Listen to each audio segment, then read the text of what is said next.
So my first question is, how did you know menstrual equity was even an issue that you wanted to tackle when you got into office?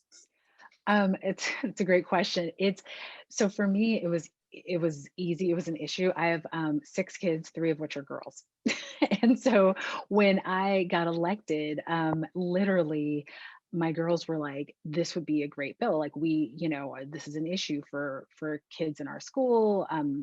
Having access to, it was really the access to products as well as some of the period poverty issues that you see in most American high schools. And so even before the session started, they went on Instagram and did kind of I won't say it was a poll, but it was kind of like a poll, like a question, is menstrual equity an issue? And do you have stories? Or I guess is access to products an issue? And do you have stories about how it was an issue? And I want to say within an hour, they must have had like 80 young women and young menstruating individuals say, yep, it's an issue, but also some stories, like some actual stories, from high school X, high school Y. So from there, coming into my first term as a legislator, I was like, okay, this is an issue. But we're in a virtual session during a public health crisis, and I'm a first term legislator. So I was pretty honest with my girls. I said, this might be an issue that mom can tackle in a couple years, but I know it's an issue. And so that's kind of, I guess that was the foundational how I came into it, like foundationally. And then from there, I realized I had a lot of allies and advocates in the Senate and in the House who were also passionate about menstrual equity and eliminating period poverty. So it was kind of an easy lift with my colleagues after I realized they had interest too. Fantastic. Well, congratulations, by the way, from being the first Black woman to represent the 44th Legislative District of Washington Thank State. you. It's pretty amazing. And then for you to so quickly pass this bill, that's pretty fantastic. So when you sponsored the bill, how did you recruit men to support the bill? You said it was kind of relatively easy, but did you find it difficult to start up the conversation? Maybe you can talk a little bit more about how that played out. Yeah, so for our state, it was probably a little unique. So we had a bill that was not quite as comprehensive as the one I passed, but we had a bill very similar to it that passed unanimously in the Senate the previous session. So I was kind of starting from there, and so it hadn't made it to the House. Kind of a timing thing. We're one of those states where we have a legislative session, right? 105 days to you get it done or you don't get it done. So it had kind of timed out. So I started from with that bill. But some of the changes I made were making it a little more inclusive in terms of language, including gender neutral bathrooms, but also making it expand not just K-12, but all the way up through our community and technical colleges, as well as our four-year colleges. Um, so I knew it had support from both men and women because of that support on the Senate side. And I'll just be frank, I started with my colleagues in the House side, and most of us were women who originally signed on. And once the bill is quote unquote dropped, other members have an opportunity to sign on and say, yep, we support it. And there were male colleagues that signed on without prompting, which I thought was amazing and great, and just kind of a testament to where the conversation has moved to in 2021. So just long story short, it was not a heavy lift to get male colleagues to support it. There were no complicated conversations, and even as it passed through committee, my male colleagues were very, very supportive. Both sides of the aisle, it was bipartisan all the way, of having this pass. Amazing. I'm so happy to hear that. I know. So, in your experience, obviously, I think allyship played a key role. So, I'm guessing your opinion on this question is yes, like male allyship is important when it comes to menstrual equity. But why do you think it's So male allyship, it's important because this is a basic human rights issue, right? So this is, yes, it's for menstruating individuals, but to me, I always equate it with toilet paper. At no point would you have a discussion with your employer or with your school about should toilet paper be available or should it not? Is that a male or is that a female issue? No, it's a basic hygiene, humanity issue. And that's kind of how we approach menstrual equity for menstruating individuals.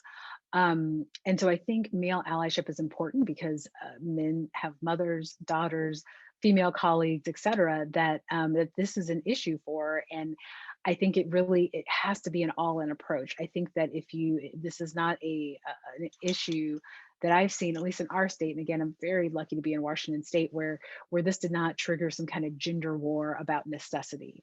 And I will tell you, it was very, very refreshing to not even have to go down the path of why is this necessary with my male colleagues.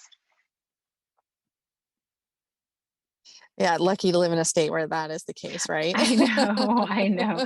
But, actually, and just to on that same note, another piece of it, so much of the advocacy, both with the original bill last session and the one that passed this session, came from students, right? So we had students, young menstruating individuals in high school and in college, doing the advocacy work and telling their stories. And I really do think that helped my male allies, my male colleagues, really understand and see the necessity of it. And one story that was a young lady testifying on it shared was about a friend of hers who was taking a high stakes test and started mincing during the test. A part of the requirements was that you can't go back to your backpack, right? Like you might be cheating if you go grab something from your backpack. So her only option at that point was to go to the bathroom, which did not have period products for free, and she couldn't go to her backpack to get a coin or anything to get them or to get a product from her back. It was just so she had to sit there through this test, clearly not concentrating on the test on the first day of her period. And I think when that story was told much more eloquently than I just related, um, you could kind of see on some of my colleagues' faces, my male colleagues, going, "Whoa, like what would you do in that scenario?" And she did the only thing she could do, which is get through the test. She bled, and then she got up and cleaned herself up.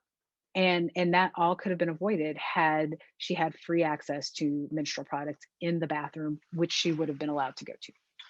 Mhm, mhm. I've heard that from a lot of men once they hear stories like that from Yes. women or girls. It's almost like they put themselves, like, in the like, "Oh, what if Yeah. that was my sister or my Yeah. daughter, and how It's bad an would I feel aha for her?" moment. Yeah, they're like, Mhm. "Oh," it's like an "oh" and aha moment all at the same time. And depending, again, it's a virtual session, so depending on what camera's on, you can kind of see it real time happen, right? It's like, "Ooh, Mhm. wait." It's kind of interesting. Yeah. Awesome. So, I love that. Why do you think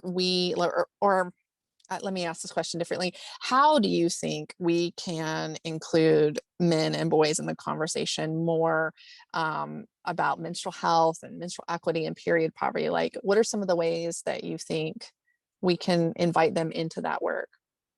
Yeah, that's a great question. I was really excited about how many male advocates we had come out and not so much testify for the bill, but be in kind of our stakeholder groups as we talked about the bill. And what I realized was there was a lot of young men who were in period clubs and in menstrual equity clubs, either at their high schools or in their colleges. And I thought, what a great way to include men. In this conversation. And so I think that's a big piece of it.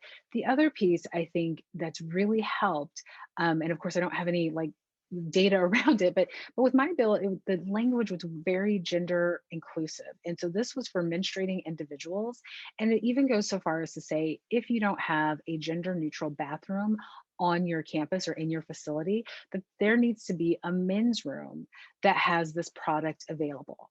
Right. And so now all of a sudden you're talking about men's rooms and you're bringing them into the conversation because this is going to be potentially something that's in a space that they're in.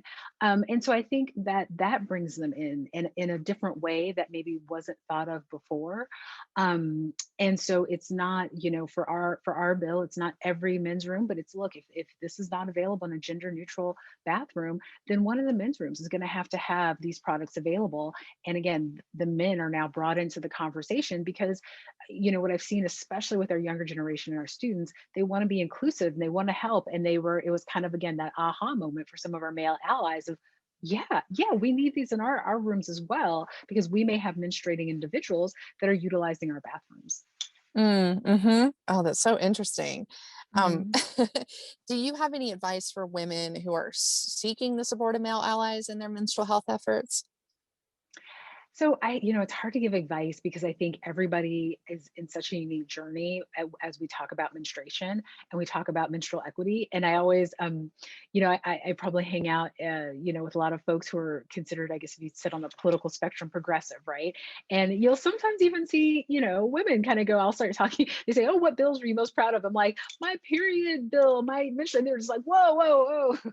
And so I think in terms of including male allies, you really have to do it in a way that you're most comfortable, right? So I think for women and as menstruating individuals, we always have to do what's most comfortable for us. For me, it's just talking in plain language about menstruation and about our bodies and what happens each month.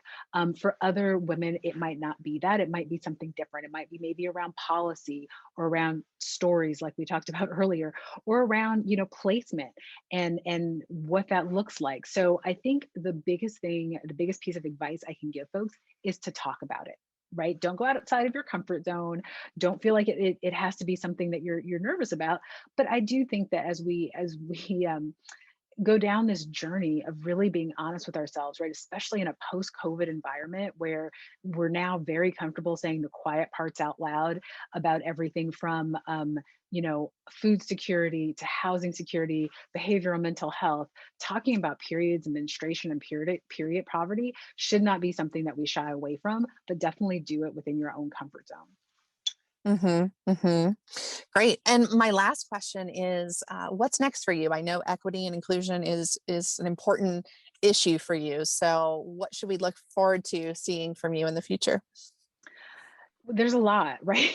So I think when if we're talking specifically around menstruation, I think I would love to start working with the same allies that got this bill passed about talking about our other facilities, public restrooms, public facilities, making menstruation products readily available.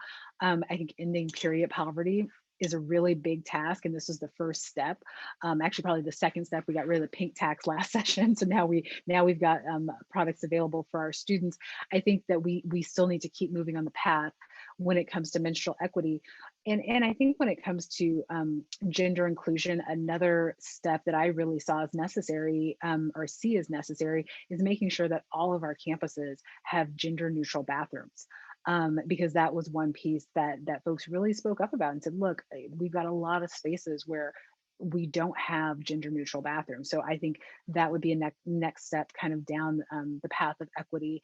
And then, of course, as we talk about equity in education, we always go back to understanding what that means historically. And so, working with leaders, working with state leaders, but also local leaders, local school boards, about making sure we have inclusive history lessons, ethnic studies available, and really talking about equity, at a foundational, systemic point, because I think that will only bear good fruit for our future leaders.